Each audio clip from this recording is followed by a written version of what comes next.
8일자 말씀, 우리 마가복음 7장 1절부터 13절까지 한 절씩 교독하겠습니다. 저부터 읽겠습니다.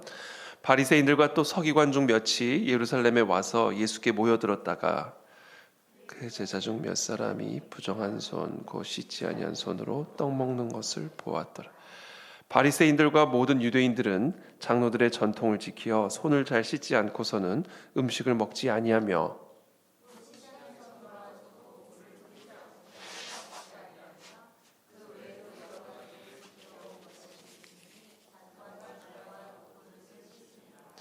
이에 바리새인들과 서기관들이 예수께 묻되 어찌하여 당신의 제자들은 장로들의 전통을 준행하지 아니하고 부정한 손으로 떡을 먹나이까?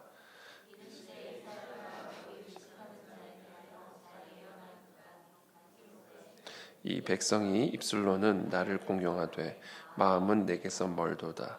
사람의 계명으로 교훈을 삼아 가르치니 나를 헛되이 경배하는도다 하였느니라. 또 이르시되 너희가 너희 전통을 지키려고 하나님의 계명을 잘 버리는도다.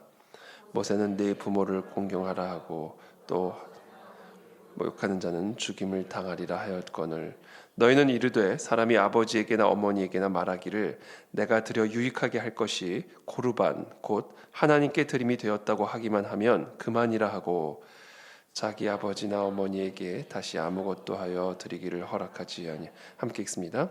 너희가 전한 전통으로 하나님의 말씀을 폐하며 또 이 같은 일을 많이 행하느니라 하시고 아멘. 네, 오늘 본문 말씀은 이 손 씻는 문제, 손을 씻고 먹느냐 안 먹느냐 이런 이 장로들의 전통을 지키는 문제를 가지고 바리새인들과 예수님 사이에 있었던 논쟁에 대한 기록을 하고 있습니다. 1절부터 바리새인들과 또 서기관 중 몇이 예루살렘에서 와서 예수께 모여들었다가 그의 제자 중 몇 사람이 부정한 손 곧 씻지 아니한 손으로 떠 먹는 것을 보았더라. 부정한 손 곧 씻지 아니한 손으로 떡 먹는 것을 보았더라. 이 부정한 손이라는 것은 결국은 이제 영적으로 불결하고 더러운 손을 의미하는 것이죠. 그것은 물리적으로 또는 물질적으로 깨끗하고 더럽고의 차원의 문제가 아니라 더러운, 영적으로 더러운, 거룩하지 않은 하나님이 받으실 수 없는 그런 불결한 손이라는 것이죠. 그렇다면 그 손이 왜 불결하고 영적으로 더러운, 거룩하지 않은 그런 손인가? 씻지 아니한 손, 손으로 씻지 않았기 때문에 그 손이 더러운 손이다 이렇게 얘기하는 것이죠. 한마디로 얘기하면 씻지 않은 손으로 음식을 먹는 것은 죄다 이 의미입니다. 씻지 않은 손으로 떡을 먹었을 때 그것이 곧 죄다. 그렇다면 왜 그것이 죄인가? 왜 씻지 않은 손으로 빵을 먹는 것이 도대체 죄란 말인가? 3절부터 4절에 그 내용을 설명하죠. 그 이유를 바리새인들과 모든 유대인들은 장로들의 전통을 지키어 손을 잘 씻지 않고서는 음식을 먹지 아니하며 뭐 때문이라고요? 장로들의 전통 때문이다 이렇게 얘기합니다. 장로들의 유전이다 이렇게 얘기합니다. 유대인들에게는 율법이 두 가지 의미를 지니고 있었습니다. 첫 번째는 십계명을 뜻하고요. 두 번째는 그 모세 오경을 의미합니다. 그러니까 유대인들이 율법 그러면 십계명 또는 모세 오경을 의미하는 것이죠. 자, 이 십계명과 모세 오경은 개개인이 자신의 삶과 상황에 따라 개별적으로 해석하고 적용해야 할 큰 원리들을 설명하고 있는 책들이에요. 어떻게 보면 이 모세 오경에 그리고 십계명에 어떻게 우리의 모든 일상에서 필요한 계명들, 도덕적 원리들이 그 10가지에 또는 그 모세 오경에 다 들어갈 수가 있겠어요. 그러니까 이 십계명과 모세 오경은 큰 원리, 도덕적인 큰 원리들을 설명하고 있는 책이고 그 원리들을 각자의 삶에 개별적으로 적용을 해야 되는 건 이제 본인 몫인 겁니다. 그런데 예수님이 오시기 약 400~500년 전부터 등장한 율법 전문가들이 있었어요. 그 사람들을 이제 우리가 서기관이라고 불렀습니다. 이 서기관들은 큰 도덕적 원리들을 모세오경과 십계명에 있는 큰 도덕적 원리들을 확대하고 또 확장을 하고 세분화해서 사람들의 모든 활동들, 여러 가지 상황들을 지배할 수 있도록 아주 수천 개의 규정과 규칙들을 나름대로 만들어 놨어요. 그리고 그것이 사람들의 구전을 통해서, 입을 통해서 예수님 오시기 400~500년 전부터 계속해서 전해져 온 것이죠. 그것을 이제 장로들의 유전, 장로들의 구전, 또는 그것을 장로들의 전통이라고 부르는 겁니다. 그리고 그것을 일반적으로 미슈나, 이렇게 이 히브리어로는 미슈나라고 부르는 것이죠. 예를 들면 그 미슈나 가운데 아주 대표적인 예를 지금 마가가 3절 4절에 추가적으로 설명을 하고 있는 겁니다. 씻지 않은 손으로 빵을 먹으면 십타라고 하는 이 악령이 들어온다. 이렇게 기록을 이렇게 전해져 내려오는 거예요. 그래서 손을 씻지 않고 빵을 먹으면 그 십타라고 하는 악령이 내 삶에 들어와서 가난해지고 내 삶이 파멸이 된다. 여러분, 성경에 그런 내용이 있습니까? 전혀 없습니다. 성경에 전혀 없는 내용이고 성경에 어떤 근거도 없는 거예요. 성경에 좀 근거가 없으면 어떤가? 절대로 안 됩니다. 성경에 근거가 없는 이야기들을 물론 성경에 근거해서 우리가 어느 정도 묵상할 수 있고 추론할 수 있는 그런 어떤 큰 원리들이 있습니다만 얼토당토하지 않는 것이죠. 성경에 어디 씻지 않은 손으로 빵을 먹으면 십타라고 하는 악령이 내 안에 들어와 내가 파멸되고 가난해진다라는 그런 성경적인 근거가 도대체 어디 있다란 말입니까? 성경을 함부로 믿으면 안 됩니다. 성경을 함부로 해석해서도 안 돼요. 참 위험한 일인데 그것을 오늘날 너무나 많은 그리스도인들이 너무나 쉽게 이해하죠. 오늘날에도 그런 들려오는, 전해오는, 가르쳐지는 그런 성경에 근거하지 않은 그런 가르침과 내용들과 주장들이 너무 난무합니다. 영향력 있는 유튜브들을 통해서도 그렇고 다양한 책들을 통해서도 그렇고 다양한 신학적인 이론을 통해서도 그렇고 그런 부분들에 대해서 정말 우리는 조심해야 된다. 장로들의 유전이에요. 그래서 어떤 역사 기록에 보면요, 어떤 유대교 랍비는 투옥을 당했을 때 주어진 물을 자신이 마시는 대신에 손을 씻는데 그 물을 사용했다가 결국 수분 부족으로 목말라 죽었다라는 역사적 기록도 남아 있습니다. 그만큼 유대인들은 전혀 성경적이지 않은 그리스도의 가르침에 근거하지 않은 그와 같은 성경 해석을 붙들고 자신의 생명까지 바치는 참 너무나 안타까운 그런 모습들을 보여주는 것이죠. 그게 장로들의 유전이에요. 또 다른 예가 있는데 이 미슈나에 따르면 이방인들은 더러운 존재입니다. 유대인이 아니면 다 더러운 존재들이에요. 그처럼 더러운 존재였기 때문에 이방인이 만진 음식이나 그릇은 다 더러워집니다. 더러운 사람이 만진 음식이나 그릇들은 다 더러워지는 거예요. 그래서 유대인들은 많은 사람들이 오고 가는 그런 시장들, 그렇죠? 거기는 당연히 이방인들도 왔다 갔다 했겠죠. 또는 더러운 부정한 음식을 먹은 사람들도 왔다 갔다 했겠죠. 그것을 우리는 다 알 수가 없기 때문에 누가 더럽고 누가 정결한지를 다 알 수가 없기 때문에 유대인들은 그렇게 많은 사람들이 오고 가는 시장에 돌아온 다음에는 자신의 그 더럽혀졌을 몸과 마음을 깨끗하게 하기 위해서 깨끗한 물 속에 담그든지 뿌렸습니다. 그렇게 함으로써 자신을 정결하게 만들었다.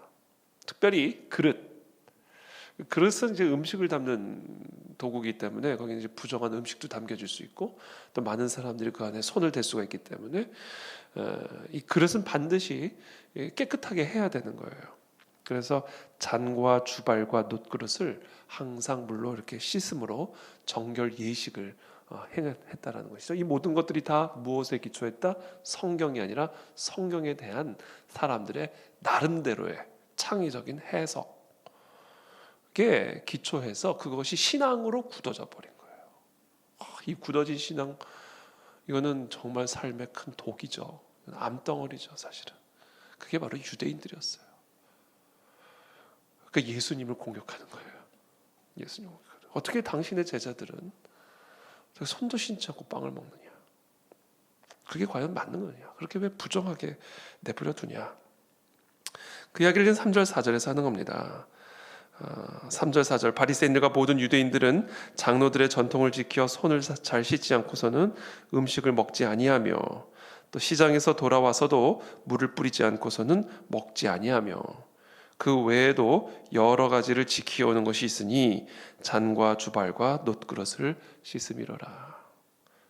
혹시 저와 여러분들의 신앙에도 이와 같이 장로들의 유전, 장로들의 전통과 같이 성경이 아니라 성경에 대한 사람들의 해석, 성경이 아니라 성경의 가르침이 아니라 사람들의 성경적인 주장이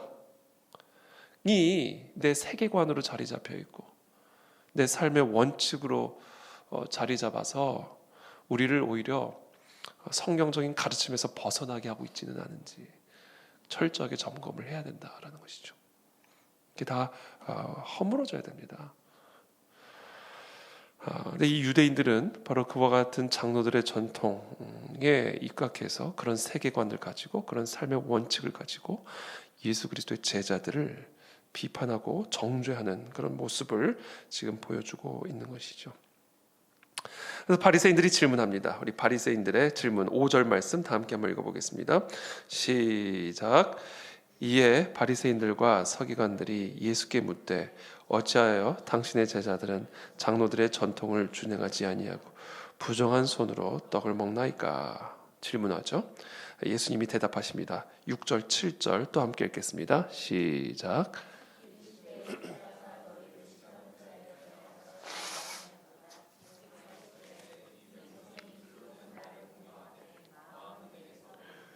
사람의 계명으로 교훈을 삼아 가르치니 나를 헛되이 경배하는도다 하였도다. 자, 예수님이 답변하십니다. 그리고 예수님은 이사야서의 말씀을 인용하시면서 외식하는 자에 대하여 잘 예언하였도다. 그러니까 지금 이와 같은 이 유대인들, 장로들의 전통을 지키는 이 유대인들을 향하여 외식하는 자다 이렇게 얘기합니다. 외식하는 자. 그러면서 이사야가 예언한 외식하는 자에 대한 말씀을 쭉 설명하십니다. 이 백성이 입술로는 나를 공경하되 마음은 내게서 멀도다. 자, 외식하는 자, 이게 헬라어로 휴포크리테스라는 휴포크리테스, 영어로 히포크리테스라고 그러죠. 휴포크리테스. 이게 대답하는 사람이라는 의미예요. 원래 원어는 대답하는 사람이라는 의미입니다. 그 틀에 박힌 대답, 그렇죠? 틀에 박힌 대답. 우리도 왜 그런 틀에 박힌 대화들 있잖아요. 틀에 박힌 대화에서 대답하는 아주 틀에 박힌 대답들, 틀에 박힌 질문에 대한 틀에 박힌 대답들. 그래서 이것을 이제 배우를 의미하는 단어로 이제 나중에 쓰여집니다. 영어로 휴포크리테스.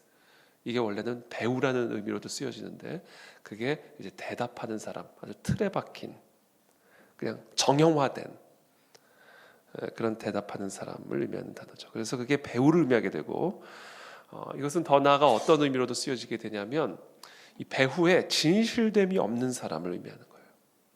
여러분, 배우가 카메라 앞에서 내가 너를 사랑해 그렇게 얘기할 때 진짜 그 사람을 사랑해서 하는 말이 아니요. 대사가 그러니까 틀에 박힌 사랑해 그러면 이제 어떤 답을 하게끔 모든 것이 딱 정형화된 틀이 있기 때문에 배우라고 얘기를 하는 것이죠. 휴포크리테스가 바로 그와 같이 배후에 진실됨이 없는 말을 하는 사람. 그 사람이 배우고 그래서 그것이 결국은 위선자를 의미하는 단어로도 쓰여지게 되는 겁니다. 그러니까 휴포크리테스라고 하는 이 위선자라는 의미는 마음에 없는 말을 하는 사람으로 이제 그것을 의미하는 단어로 쓰여지는 것이죠. 그 말을 하는데 마음에서 나오는 말이 아니라 마음에도 없는 말이 그냥 입에서부터 그러니까 말의 근원이 마음이 아니라 입이에요. 입에서 나오는 거죠. 이게 틀에 박힌 말을 하는 겁니다. 그런 사람을 휴포크리테스, 위선자 또는 외식하는 자라고 불렀습니다. 여러분, 저와 여러분들의 말이 우리의 마음에서부터 나오게 되기를 축복합니다. 그래서 그 말이 그 사람의 마음이다라는 것이죠. 그 휴포크리테스란 단어를 좀 더 구체적으로 7절에서 이렇게 얘기하시는 거예요. 6절에서 이 백성이 입술로는 나를 공경하되 마음은 내게서 멀도다. 그러면서 뭐라고 말씀하시냐면 구체적으로 사람의 계명으로 교훈을 삼아 가르치니 나를 헛되이 경배하는도다 하였느니라. 자, 하나님을 경배한다라고 말을 하면서 마음에는 그와 같은 경배한 마음이 전혀 없는 거예요. 자, 마음에 그 하나님을 경배하는 마음이 전혀 없다는 것을 무엇으로 입증이 되는가? 사람의 계명을 가르치는 거예요. 하나님을 경배한다고 하면서 사람의 계명을 가르치는 거, 사람의 계명을 지키는 거, 이게 바로 하나님을 경배하는 마음이 전혀 없는 위선자의 모습이다라는 거예요.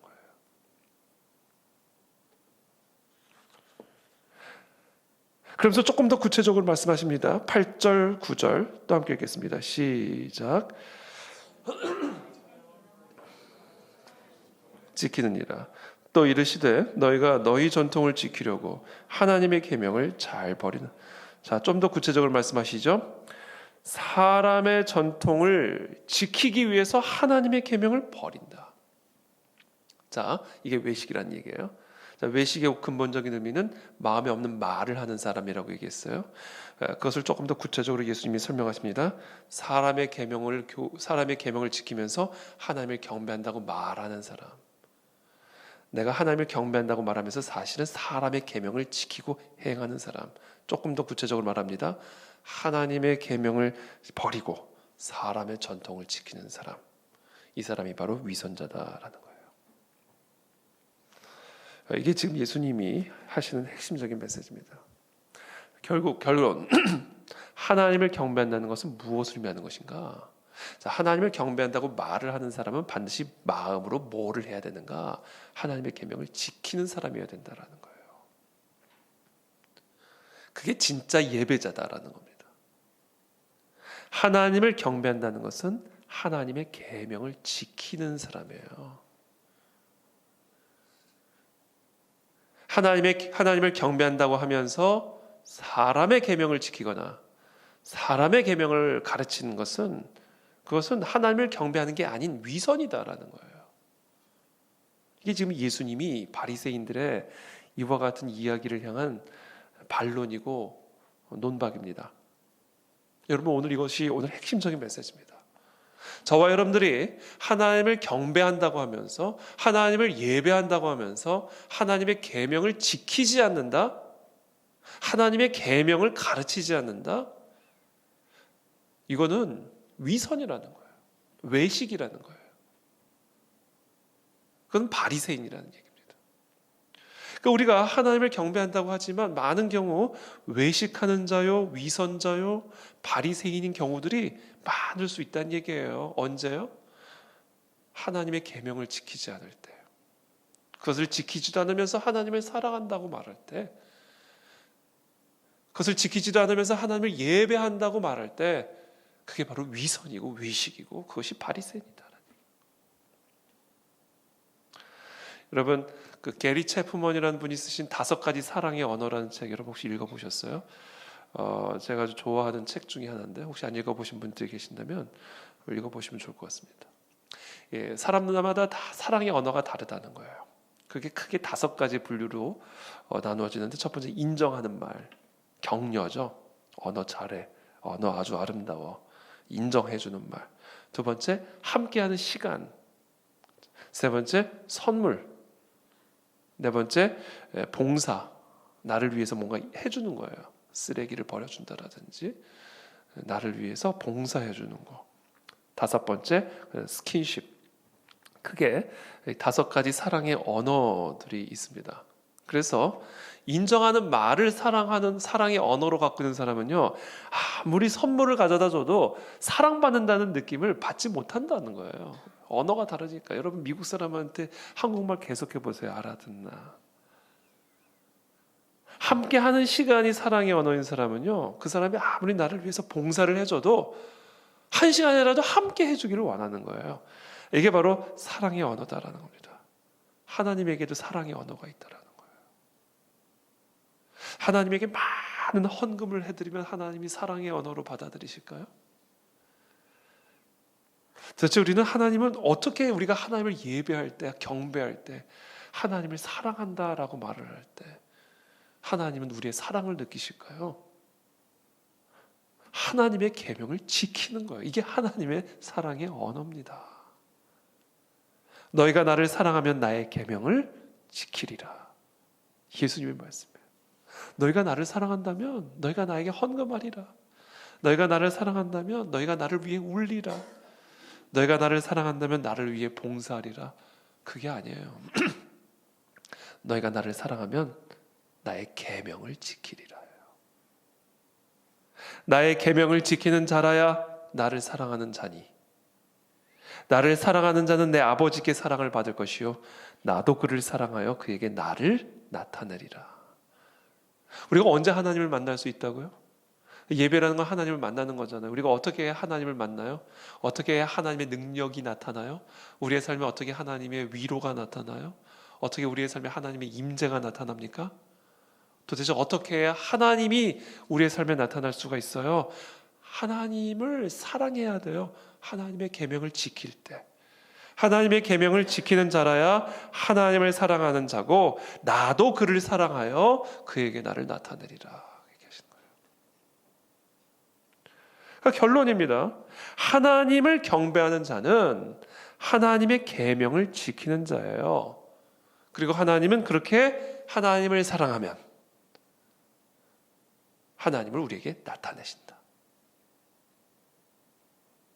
그러므로 우리가 하나님의 계명을 지키지 않으면 우리는 하나님을 만날 수가 없습니다. 근데 지금 이 유대인들이 바리새인들의 이 핵심적인 문제가 뭐냐? 하나님의 계명이 아닌 사람의 전통과 사람이 만들어 놓은 계명을 마치 하나님의 계명인 것처럼 착각하고 그래서 하나님의 계명을 버리는, 그래서 결과적으로 예배하는 자가 아니라 외식하는 자가 되어버린 그런 삶을 살아가는 거예요. 이게 얼마나 심각한 문제입니까? 정말 저와 여러분들은 예배자입니까? 아니면 위선자입니까? 예배하는 사람입니까? 외식하는 자입니까? 그것을 분별할 수 있는 기준이 뭐냐? 하나님의 계명을 지키는 자다.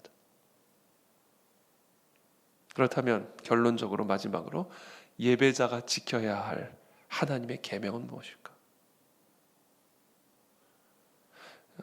예배자와 위선자를 결정적으로 구분지어주는 하나님의 계명은 무엇인가? 한 율법사가 예수님을 시험하면서 질문을 하죠. 선생님, 율법 중에서 어느 계명이 제일 큽니까? 그때 예수님이 뭐라고 대답하십니까? 네 마음과 뜻과 목숨을 다 해서 하나님을 사랑하고 그게 첫째 계명이고 둘째 계명은 이것이니 네가 너 몸을 사랑하는 것처럼 네 이웃을 사랑하라. 그러면서 이 두 계명이 하나만 지키면 안 돼. 이 두 계명이에요. 이중 계명이라고도 그래요. 그래서 이 두 계명이 모든 율법과 선지자들의 강령이다. 이렇게 얘기합니다. 이게 무슨 얘기냐면 이 두 계명 안에 모든 율법들과 선지자들의 가르침의 본 뜻이 다 들어가 있다. 바꿔 말하면 이 두 계명만 지키면 성경에 기록된 모든 율법들과 선지자들의 가르침을 다 지켜 행하는 게 되는 것이다. 예수님이 그렇게 말씀하셨어요. 그러니까 결국 뭐예요? 진정한 예배자라고 한다면, 하나님을 경배하는 자라고 한다면 우리의 마음 안에, 우리의 삶 안에 뭐가 있어야 돼요? 하나님을 사랑하고 이웃을 사랑하는 게 있어야 돼요. 하나님을 사랑하기 위해서 이웃 사랑을 희생시켜서도 안 되고 이웃 사랑을 위해서 하나님 사랑을 희생시켜서도 안 된다는 거예요. 하나님 사랑과 이웃 사랑이 우리의 삶의 모든 상황 속에서 우리의 삶의 원칙, 행동 원칙을 지배하는 강령이 되어야 된다는 거예요. 그때 우리의 예배가 진정한 예배가 되는 것이고, 그때 하나님은 우리를 그때 하나님은 우리의 사랑을 느끼게 되는 것이고, 그래서 하나님은 우리를 사랑하심으로 하나님을 우리에게 나타내신다. 사랑이다. 사랑. 그래서 오늘 이 메시지의 결론입니다. 예배자와 위선자, 신앙인과 종교인, 진짜와 가짜, 밀과 가라지를 구분지어주는 진짜 차이는 겉으로 보여지는, 말로 행하는, 말로 하는 어떤 그런 하나님을 경배, 하나님의 사랑의 모습, 그런 말이 아니라 내 마음 중심으로 내 삶을 온전하게 지배하는 삶의 원칙이 하나님을 사랑하고 이웃을 사랑하는 이 이중 계명, 이것이 우리의 삶을 지배할 때 그때 우리의 예배가 진정한 예배가 되는 것이고, 그때 우리가 하나님을 진정으로 사랑하게 되는 것이고, 그때 하나님은 우리의 사랑을 느끼게 되는 것이고, 아 진짜 너희가 나를 사랑하는구나. 그리고 그때 하나님은 우리를 사랑하셔서 우리 가운데 하나님을 나타내신다. 이겁니다. 이게 신앙의 본질입니다. 근데 이 유대인들은 너희의 전통을 지키기 위해서 하나님의 계명을 잘 버렸어요. 모세가 네 부모를 공경하라, 아버지나 어머니를 모욕하는 자는 죽임을 당하리라 했거늘, 고르반 하나님께 드렸다고만 한다면 부모님께 드릴 것을 드리지 않아도 된다. 이와 같은 거짓된 사람의 계명으로 하나님의 계명을 폐하는 이런 유대인들의 외식하는 모습들을 예수님이 적나라하게 고발하시는 모습들을 우리가 보게 되는 겁니다. 하나님을 위해서 이웃사랑을 포기하는 거죠. 부모에 대한 사랑, 하나님의 계명을 폐기시켜버리는 것이죠. 그래서 오늘 본문 말씀의 핵심은 이겁니다. 하나님 사랑과 이웃 사랑, 이 두 계명이 모든 계명을 포함하고 있는 계명이다. 이것을 우리가 지켜 행할 때 우리는 하나님을 온전하게 예배하는 예배자가 되는 것이고, 이 두 계명이 없을 때 우리는 위선자가 되는 것이다. 마지막으로 어저께 제가 잠깐 우리 이제 정말 우리 교회 이제 나오셔가지고 이제 완전한 불교 집안에서 평생 불교 가정에서 이제 태어나셔서 성장하셨다가 이제 최근에 이제 저번 우리 그 부활절 집회 때 이렇게 오셔서 이제 예수님 영접하고 이제 세례도 받으셨고, 그리고 또 아주 믿음 좋은 우리 교회 또 한 자매님하고 이제 결혼을 하게 되는 형제님과 어제 식사를 하게 됐는데, 그분이 우리 교회에 이제 적응을 하시면서 어떤 얘기를 하시냐면 인간적인 그 매력들이 느껴졌다 이렇게 얘기하시더라고요. 우리 교회를 정책하게 된 이유, 어떻게 신앙생활을 더 잘 시작할 수 있게 되었는가, 어떻게 이렇게 교회를 잘 이제 적응을 하실 수 있게 되었는가, 어떻게 신앙을 갖게 되었는가. 물론 여러 가지 하나님의 섭리적인 역사들이 있었지만 그 중에 하나가 일단 우리 교회에 왔을 때 성도님들의 인간적인 매력, 이게 자기가 너무 좋았다라는 거예요. 인간적인 모습에 끌렸다 그 얘기를 하더라고요. 제가 그 말씀을 딱 듣는 순간 어떤 생각을 하게 됐냐면, 진정한 영성은 종교적으로 나타나지 않습니다. 뭘 해라 마라, 뭐 했냐 안 했냐, 이 바리새인의 영성이에요. 이 종교성입니다. 종교성, 외식이에요. 외식. 진정한 영성은 종교적으로 나타나지 않고 인간적으로 나타납니다. 그 사람을 만났을 때 인간적인 사람들이 있어요. 어떤 사람을 만나면 너무 종교적인 사람들이 있어요. 여러분, 진짜 영성은 인간 냄새가 나고 인간적이 돼요. 그래서 그 인간적인 면에 끌려지게 되는 거예요. 그죠? 이 그리스도인이 된다라는 거는요, 타락 이전에 하나님이 의도하신 인간이 되는 거예요. 인간. 하나님의 계명은 바로 그와 같은 인간으로 우리를 만들어주는 계명이다. 하나님을 사랑하고 이웃을 내 몸처럼 사랑하는 게 타락 이전에 하나님이 의도하신 인간의 모습이고, 그 인간적인 모습이다. 근데 종교인들, 바리새인들은, 위선자들은, 외식자들은 종교적인 계명들은 철저하게 지키게 하고 그것을 강조하고 그것을 열심히 지켜 행하지만 인간적이질 않아. 사람 죽어가는데 안식일에 사람 고쳤다고, 배가 고파가지고 손 좀 씻지 않고 먹었다고, 부모님을 섬겨드려야 할 돈을 하나님께 드렸으니 부모님에게는 안 드려도 된다고, 얼마나 종교적인 겁니까? 참된 그리스도인은 참된 인간이 되는 거예요. 그 참된 인간의 모습은 뭘 하고 안 하고의 문제가 아니에요. 하나님을 사랑하고 이웃을 사랑하는 이 이중 계명이 우리의 삶의 모든 삶의 원칙들을, 행동의 원칙들을 지배할 때, 그때 그 사람에게서 진짜 인간 냄새가 나는 것이고, 거기서 사람들은, 특히 불신자들은 하나님을 보는 거예요. 그렇지 않으면 그리스도인들이요, 자칫 괴물이 됩니다. 괴물 같은 그리스도인들. 이게 바리새인들이었어요. 그래서 오늘의 표어, 인간이 되자. 좋은 인간이 되자. 그게 좋은 그리스도인이 되는 겁니다. 그게 좋은 예배자입니다. 저와 여러분들의 모든 삶에서 좋은 사람이 되시길 축복합니다. 사람들로부터 저 사람은 좋은 그리스도인이야 라는 평가를 받기 전에 저 사람은 진짜 좋은 사람이야 라는 평가를 받게 되기를 축복합니다. 그 사람이 진짜 좋은 그리스도인입니다. 그 사람이 진정한 예배자입니다. 우리의 삶에서 이 외식의 영들은 떠나가게 될지어다. 오늘 우리에게 주신 이 놀라운 계명, 이 두 계명, 그 계명의 완전한 지배를 받는 오늘 하루 우리의 삶이 되시기를 예수님의 이름으로 축복합니다. 기도하겠습니다. 살아계신 주님, 오늘 이 바리새인과 예수님의 대화를 통해서 정말 우리가 놓치고 있는 부분은 없는지 다시 한번 우리의 삶의 기준, 신앙의 중심을 다시 한번 회복하고 다잡게 해주심을 감사를 드립니다.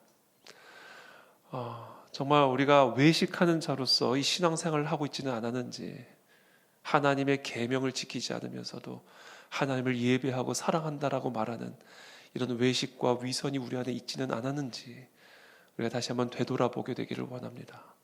하나님이 우리에게 주신 모든 계명들은 하나님 사랑과 이웃 사랑, 이 두 계명 안에 다 담겨져 있다라고 주님이 우리에게 말씀해 주셨습니다. 하나님, 우리의 평생에 이 하나님 사랑과 이웃 사랑, 이 이중 계명이 우리의 삶의 단 하나의 기준, 행함의 단 하나의 원칙이 되게 도와주셔서 정말 진정한 예배자, 진정한 그리스도인으로서 우리가 우리의 삶에서 그리스도의 향기를 드러내게 되기를 간절히 소망하고 또 기도합니다. 좋은 인간이 되게 도와주십시오.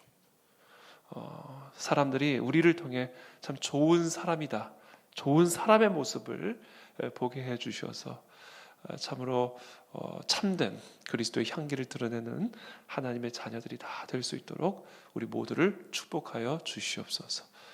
예수 그리스도의 이름으로 감사하며 축복하며 기도합니다. 아멘.